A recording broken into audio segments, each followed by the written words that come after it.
तर मंडळी आज जातो आपण ट्रान्समीटर सेटअपच्या कामाक जातलो आणि आज सेटअपचा पूर्ण व्हिडिओ तुमका बघा, तुमका नक्की आवडत.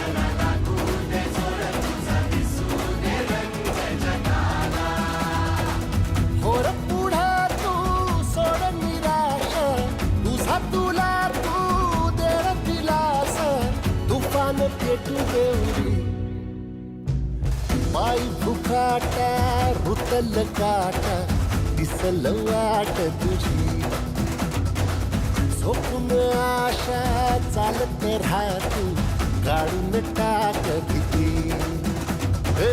पाय फुकाटा रुतल काटा दिसल वाट तुझी, झोपून आशा चालत राहतू काढून टाक भीती.